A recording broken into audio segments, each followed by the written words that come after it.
Hare Nama Hare Nama eva kevalam Kalo nasteva nasteva nasteva gatiranyata.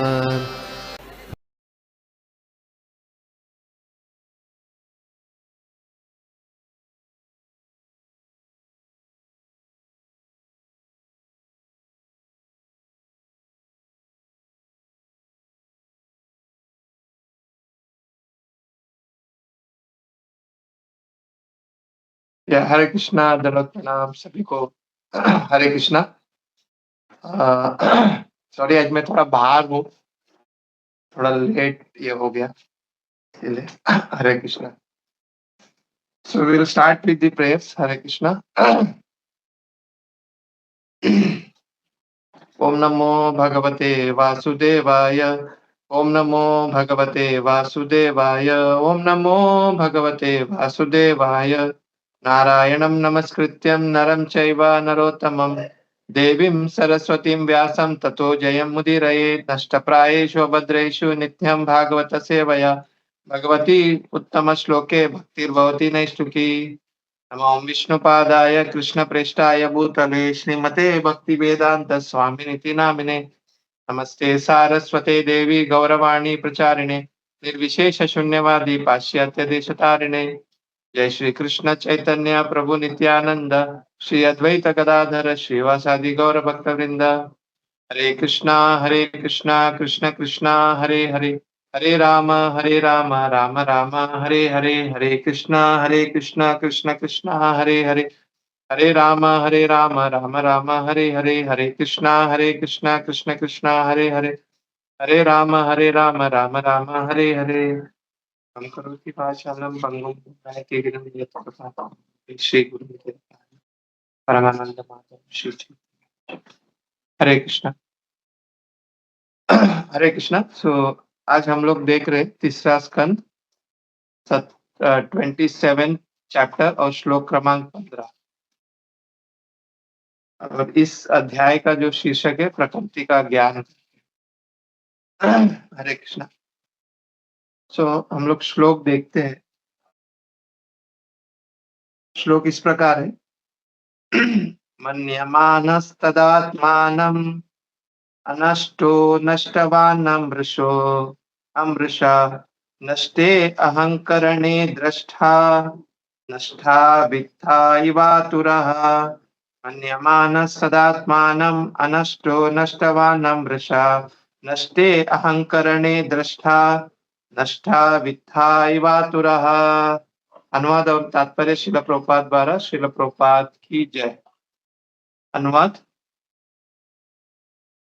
जीवात्मा स्पष्ट रूप से दृष्टा के रूप में अपने अस्तित्व का अनुभव कर सकता है, किंतु प्रगाढ़ निद्रा के समय अहंकार के दूर हो जाने के कारण वह अपने को इस तरह विनष्ट हुआ मान लेता है, जिस प्रकार संपत्ति के नष्ट होने पर मनुष्य अपने को विनष्ट हुआ समझता है।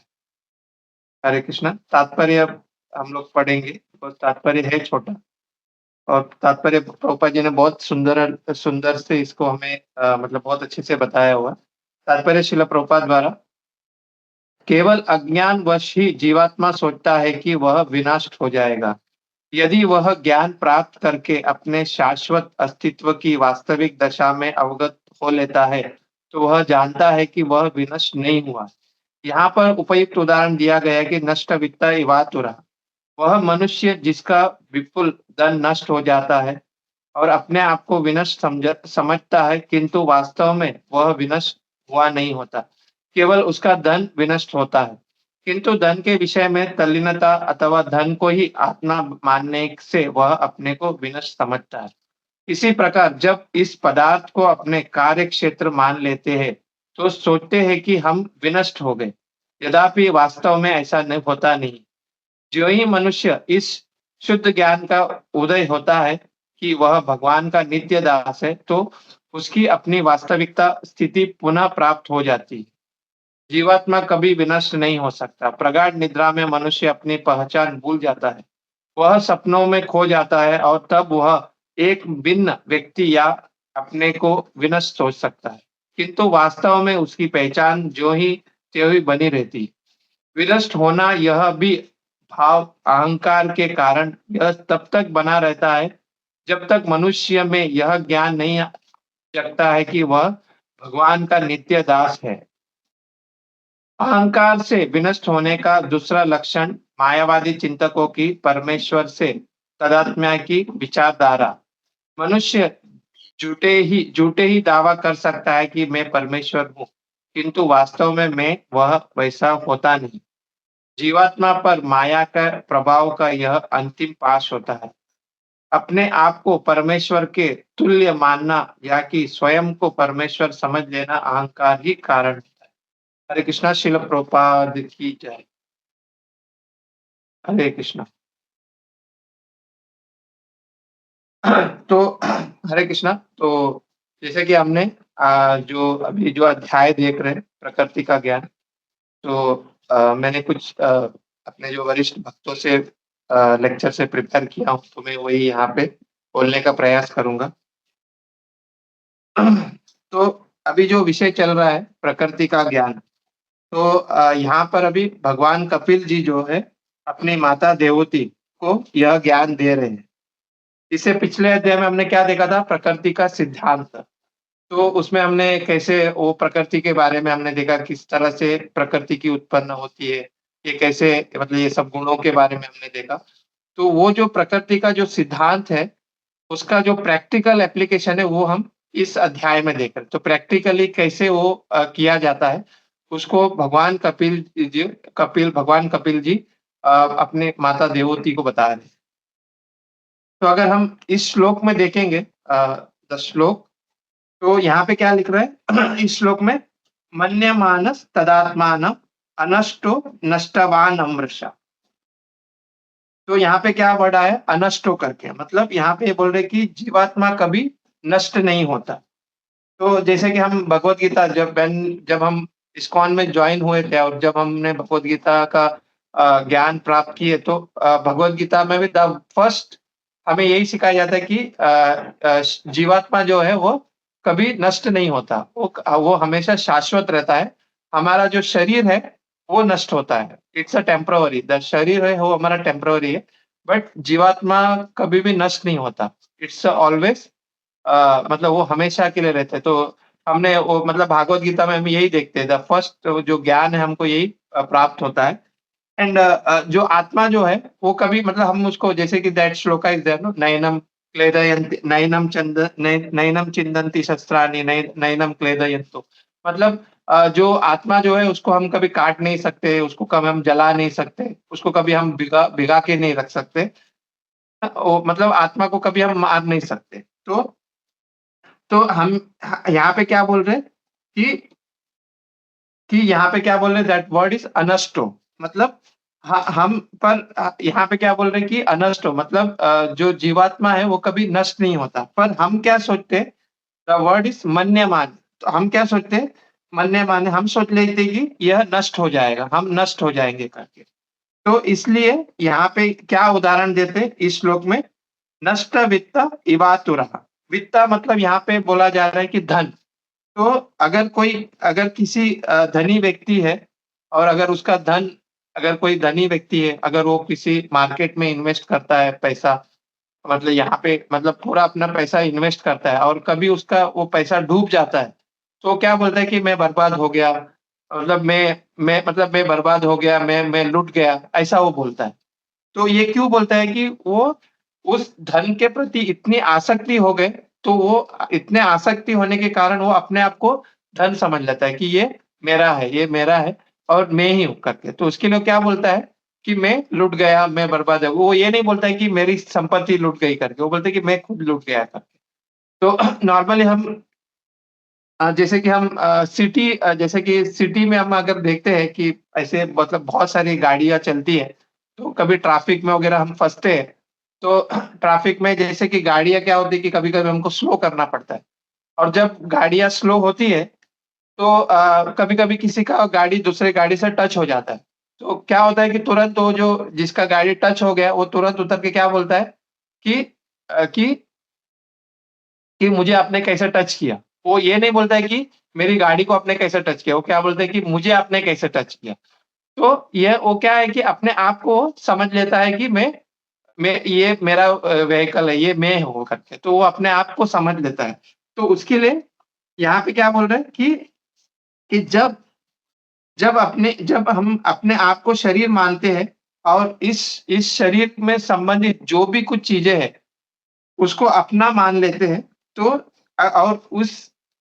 और उसमें से अगर कुछ भी नष्ट हो जाता है, तो क्या हो गया कि वो क्या लगता है कि वो मैं ही खुद नष्ट हो गया, या मैं ही खुद, मतलब क्या बोल रहे हैं यहाँ पे, मैं ही खुद समाप्त हो गया करके। तो असल में क्या है, यहाँ पे क्या बोल रहे हैं कि हम क्या है, अनष्टो है। हम हमें हम मतलब यहाँ पे क्या बोल रहे हैं कि हमने अपने आप को नष्ट मान लिया है, उसकी वजह से हम ये सोच लेते हैं कि हम नष्ट हो गए करके, बट हम क्या है, जीवात्मा अनष्ट हुए। तो और एक उदाहरण जैसे देते हैं कि जैसे किसी का एक्सीडेंट हो गया, और एक्सीडेंट होने के कारण वो इंसान तो बच गया, बट उसका चेहरा पूरा बिगड़ गया।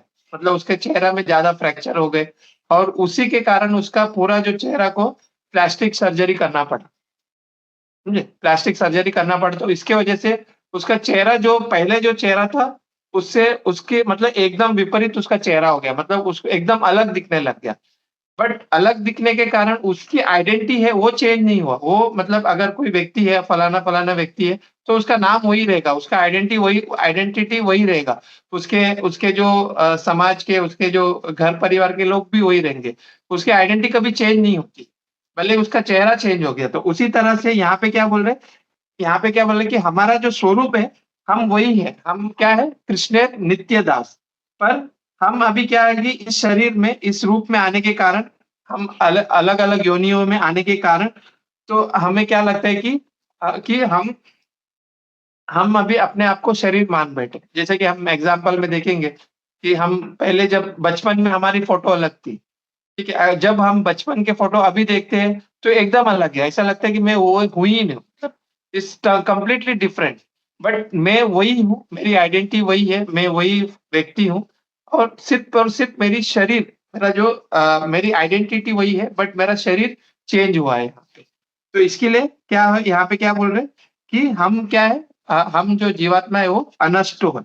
यहाँ पे ये बोला जा रहा है। पर हमारा जो मूलभूत स्वरूप क्या है, हम भगवान कृष्ण के दास हैं। फिर यहाँ पे एक वर्ड और भी आया है, नष्टे अहंकारिणी। नष्टे अहंकारिणी मतलब हमने 1-2 दिन पहले इस वृंदावन चंद्र प्रभु जी आए थे, उनका लेक्चर हम सुन रहे थे, आनंद वृंदावन प्रभु। तो वो बोल रहे थे कि यहाँ पे क्या बोल रहे हैं? नष्टे अहंकारिणी, मतलब यहाँ पे जो अहंकार बोल रहे हैं, ये क्या है? हमारा रियल ईगो है। देयर आर 2 ईगो, जैसे प्रभु जी समझा रहे थे, there is one is false ego and another is real ego. तो यहाँ पे ये क्या बोल रहे हैं कि यहाँ पे हमारा जो, यहाँ पे ये जो वर्ड आया है, यहाँ पे ये क्या बोले कि शुद्ध अहंकार, कि हम कौन है? हम भगवान के दास हैं। तो यही हमारा अहंकार है कि हमें यही, मतलब जब हम ये सोचते हैं कि हम भगवान के दास हैं और उनकी हमको सेवा करनी है, तो दैट इज़ अ शुद्ध अहंकार।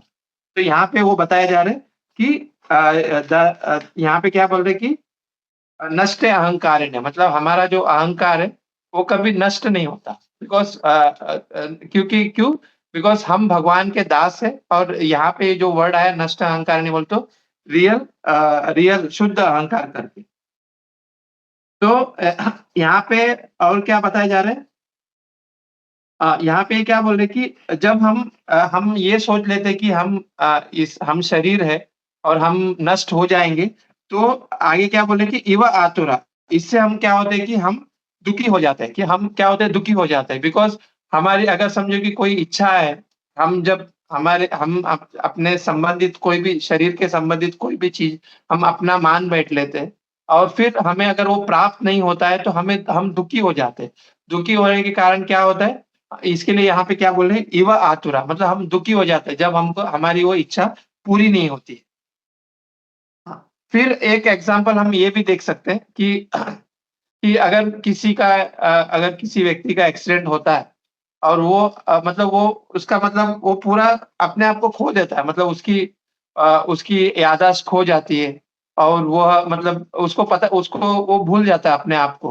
पर वो भले ही उसकी याददाश्त खो गई होगी, बट उसकी जो रियल आइडेंटिटी है कि वो वही इंसान है, उसके माता-पिता भी वही है।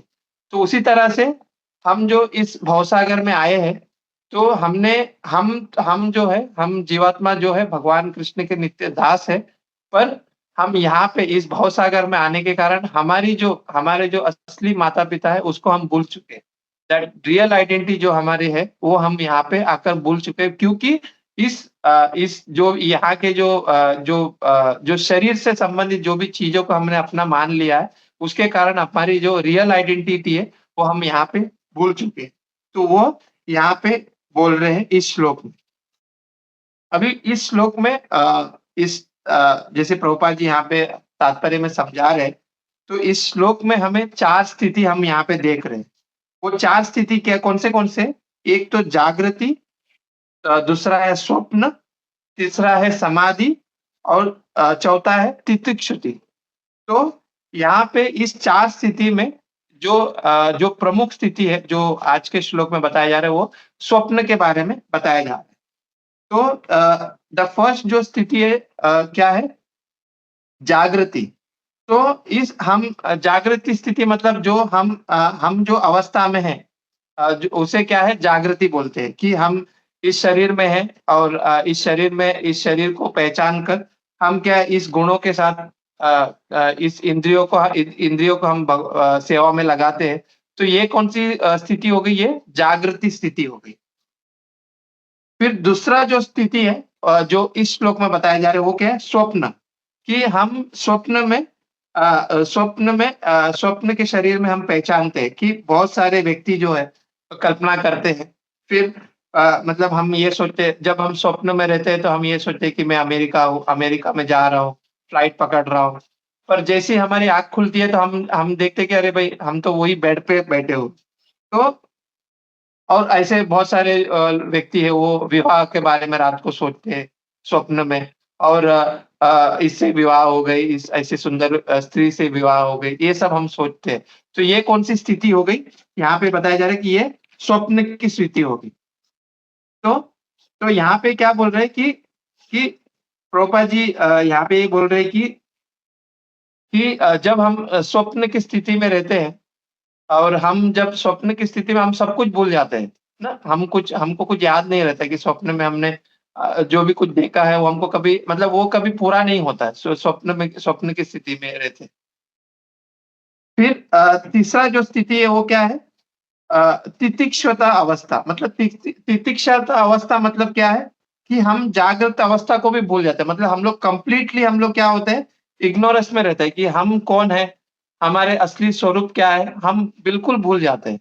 जो हम नॉर्मली आज के समय में हम देखते हैं कलयुग में, कि लोगों को पता ही नहीं कि हमने क्यों ये शरीर धारणा किया है, और हमारी असली कार्य क्या है इस मनुष्य शरीर में, हम वो कंप्लीटली भूल गए। तो उसको क्या बोलते हैं यहाँ पे? तितिक्षा अवस्था। मतलब वी आर कंप्लीटली, मतलब डीप, मतलब देखा जाएगा कि हम कभी-कभी रात को हम जब सोते हैं तो इतने मतलब वो जो समय है 3 से 4 के बीच का समय, वो हम लोग बहुत मतलब गहरी नींद में रहते हैं, मतलब डीप स्लीप में रहते हैं। तो उसी तरह से मतलब पूरी तरह से इग्नोरेंस, मतलब उसको पता ही नहीं कि हम ये शरीर क्यों धारणा किया हुआ है। हम एक्चुअल में हमारा कर्तव्य क्या होना चाहिए। तो दैट इज़ कॉल्ड क्या है? यहाँ पे बोल रहे हैं कि तितिक्ष अवस्था। फिर एक अवस्था आती है यहाँ पे समाधि। इसको तुरीय अवस्था भी बोलते हैं, समाधि अवस्था। तो जो लोग क्या है कि ध्यान करते हैं, जैसे कि अष्टांग योगी हो गए, उनका क्या अवस्था है कि धारणा, ध्यान और समाधि। तो जो लोग मतलब इस भौतिक चिंतन से ऊपर उठकर जो समाधि के अवस्था में रहते हैं, दैट इज़ कॉल्ड समाधि। मतलब ये इसको क्या बोलते हैं? समाधि। मतलब वो अपने पूरी तरह अपने मन को एकदम शांत करके मतलब ये सब चीज़ों से वो दूर रहते हैं। मतलब ना, ये सब भौतिक चीज़ों से वो दूर रहने के कारण मतलब भौतिक चीज़ों से दूर होने के कारण वो समाधि अवस्था में जाते हैं। That is a higher state. मतलब जो मतलब एट लीस्ट हमें उस स्तर तक तो जाना चाहिए, तब जाकर हम अच्छे से हम अपनी भक्ति कर पाएँगे। तो ऐसे मतलब आप एज़ अ एग्ज़ाम्पल देखेंगे, जो नदियाँ रहती है, वो जो झील रहता है, उसमें देखिए छोटी-छोटी तरंगे भी उठती नहीं है, मतलब एकदम शांत रहता है। और जब उसके अंदर जब तरंगे उठती है तो जो चंद्रमा जो है उसकी जब परछाई उसके ऊपर गिरती है तो टूटा-फूटा लगता है। तो उसी तरह से जब झील में कैसा है कि चंद्रमा जो है वो एकदम जब तरंगे नहीं रहती है तो एकदम मतलब क्लियर पिक्चर दिखता है, चंद्रमा एकदम क्लियर दिखती है। तो उसी तरह से जो शुद्ध भक्त है, उनका जब चित्त जो है वो मतलब जब वो पूरी तरह से भगवान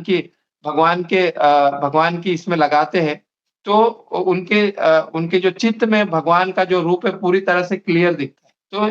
तो हमको भी ये मतलब हमेशा ये प्रयत्न करना चाहिए कि हम जो है भगवान के मतलब हमारे जो चित्त को भगवान की ओर लगाएँ और मतलब हम हमेशा भगवान की भक्ति में रहें, ताकि हमें अच्छे से भगवान का जो सुंदर मुख है वो हमें अपने चित्त में दिखाई दे। जी कैसे वो एक झील की तरह, तो वो यहाँ पे बता रहे हैं। फिर इस श्लोक में एक वर्ड ये भी आया है दृष्टा करके। अगर हम देखेंगे दैट दैट थर्ड जो लाइन है, नष्टे अहंकारिणी दृष्टा। तो दृष्टा का मतलब यहाँ पे क्या बता रहा है कि सीयर, देखने वाला। तो तो हमारे जो शरीर में 2 सीयर है, 2 दृष्टा, एक परमात्मा और एक आत्मा। तो जीवात्मा क्या है? वो ये रेसिडेंट है, मतलब वो ये शरीर का रेसिडेंट है। और जो परमात्मा जो है क्या है? इस शरीर का प्रेसिडेंट है। जीवात्मा इज़ अ रेसिडेंशियल और परमात्मा क्या है? वो प्रेसिडेंट है। तो दोनों जो व्यक्ति है, जीवात्मा और परमात्मा, दोनों इस शरीर को देख रहे हैं। पर जीवात्मा है वो इस शरीर को मतलब अलग-अलग वे में देख रहा है, मतलब उसकी स्थिति अलग-अलग होती जाती है। वो कभी मतलब वो कभी क्या हो रहा है यहाँ पे, क्या बोल रहे हैं कि वो कभी समाधि अवस्था में भी रहता है, वो कभी तितिक्षा अवस्था में भी रहता है, वो कभी स्वप्न में भी रहता है, वो जागृत में भी रहता है, मतलब उसकी जो अवस्था है वो चेंज होती रहती है। जो जीवात्मा है, जो इस शरीर को देख रहा है। बट जो परमात्मा जो है, वो हमेशा इस शरीर को एकदम समाधि अवस्था में ही देखता रहता है।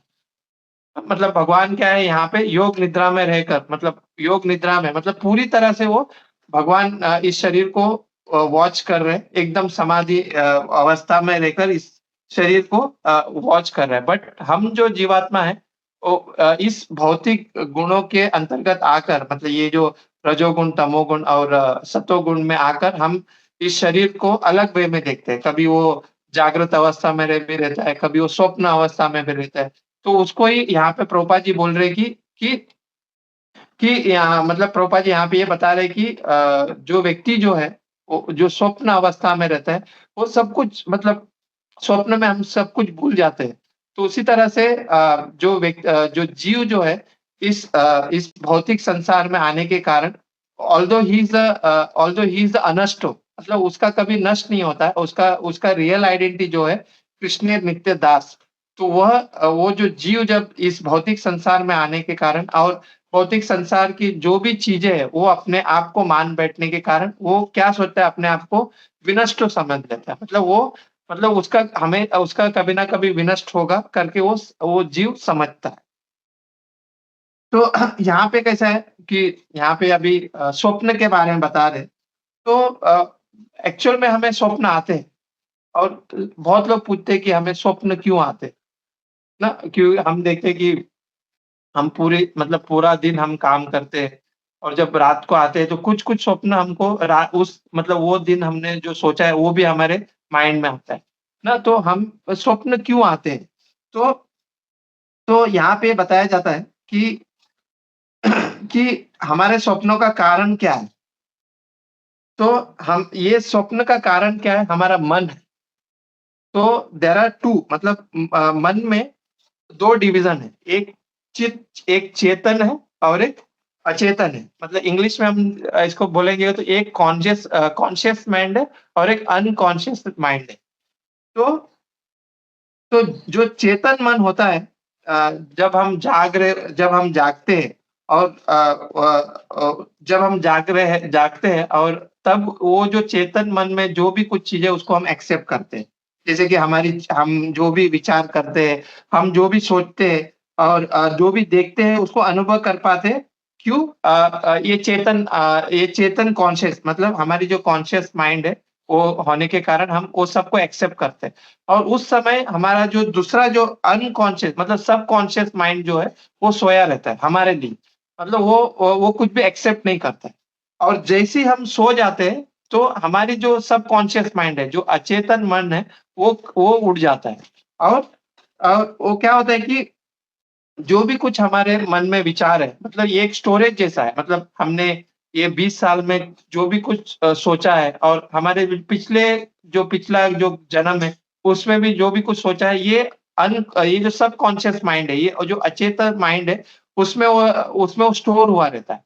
और जब हम सोते हैं, तो हमारे जितने भी थॉट है, जो जो कुछ पूरा नहीं हुआ है, और जो हमारे जो सबकॉन्शियस माइंड में स्टोर हुआ है, वो मतलब भगवान क्या करते हैं, वो हमारी इच्छा को पूरा करते हैं।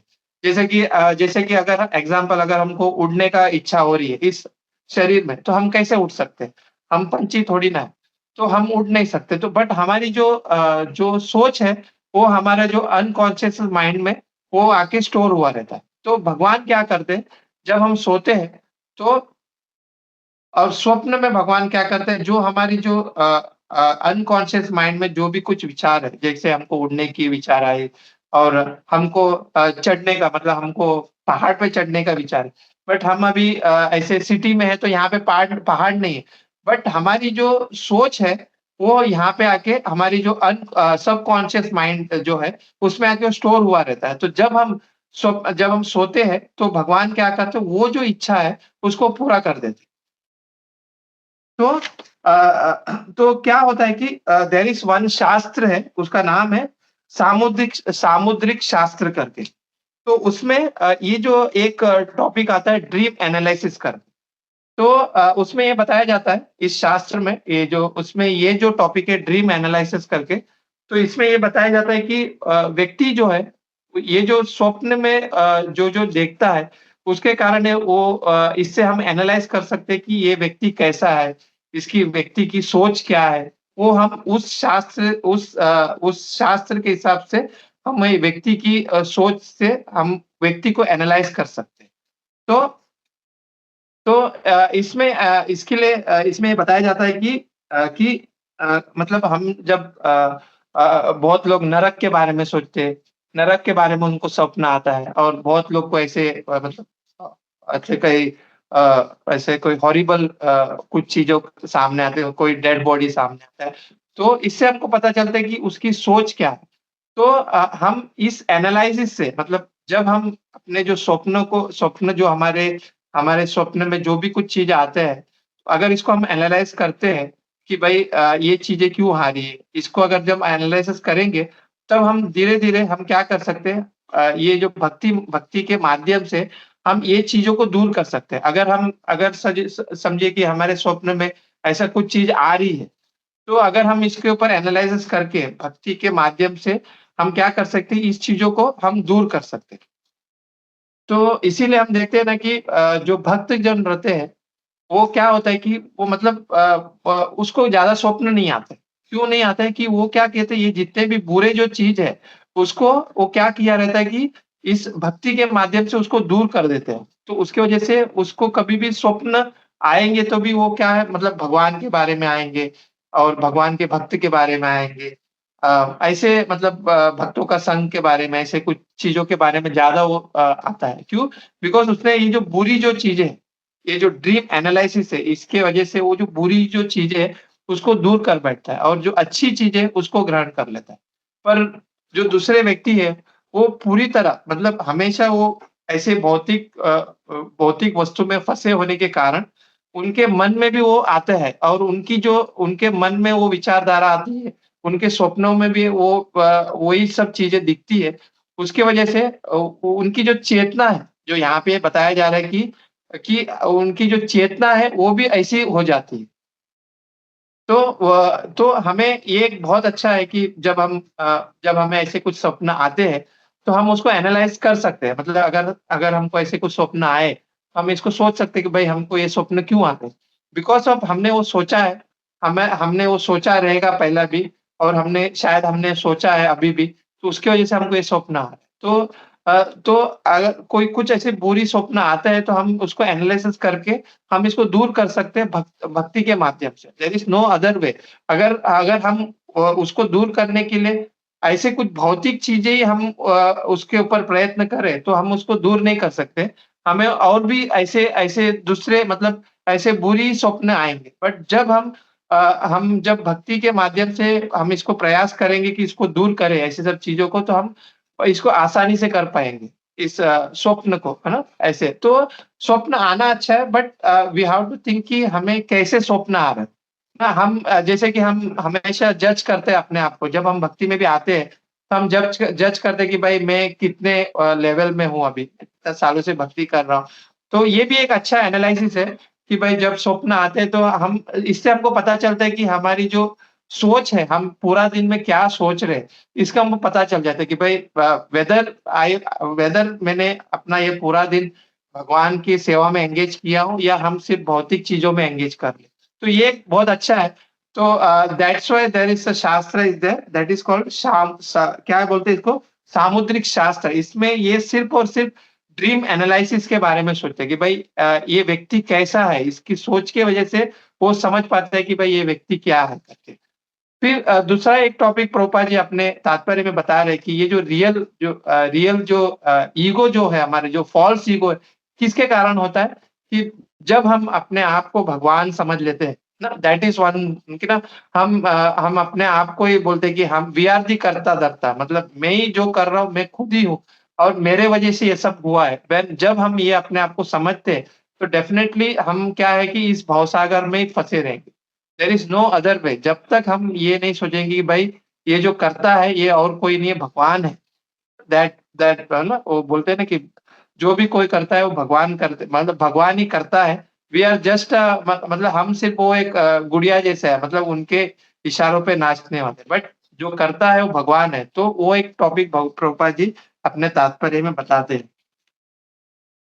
अ या तो यहाँ पे इस श्लोक में यही बताया जा रहा है कि हमारी अनष्टो हम बोल रहे हैं यहाँ पे, मतलब प्रभुपाद जी अपने तात्पर्य में बता रहे हैं इस श्लोक के माध्यम से, जो जीवात्मा जो है जो अनष्टो है, बट इस भौतिक संसार में फँसे होने के कारण अपने आप को विनष्ट समझ लेता है।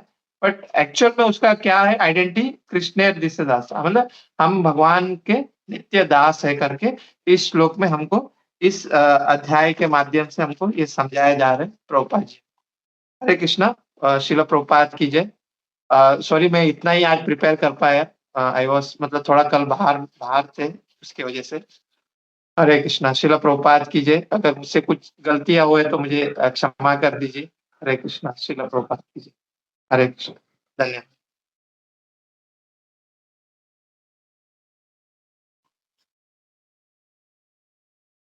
या हरे कृष्णा। थैंक यू प्रभु, वेरी नाइस क्लास हमेशा की तरह।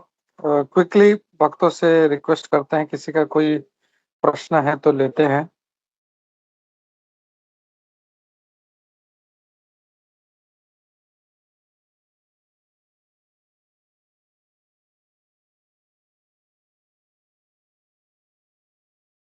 Okay, looks like no nothing. ठीक है, तो थैंक यू प्रभु, बहुत अच्छा। वो कॉन्शियस एक पॉइंट मुझे बहुत अच्छा लगा कि जो रात को हम लोग स्वप्न देखते हैं उससे हम लोग खुद एनालाइज कर सकते हैं कि मेरा चेतना भगवान में है, आध्यात्मिक है या भौतिक है। क्योंकि जो भी दिन भर अपना चेतना में चल रहा होता है वही रात को इसमें दिखता है। तो इफ वी आर जनरली ऐसे ही होता है कि जो हम लोग अभी उतने उन्नत भक्त नहीं है, स्पिरिचुअल ड्रीम्स जो आए हैं, ऐसा कितने लोगों को ऐसा जो है रोज स्पिरिचुअल ड्रीम्स आते होंगे, गुरु महाराज के ड्रीम्स आते होंगे। It's very less. क्यों? क्योंकि हमारा माइंड जो है हमेशा भौतिक चेतना में रहता है।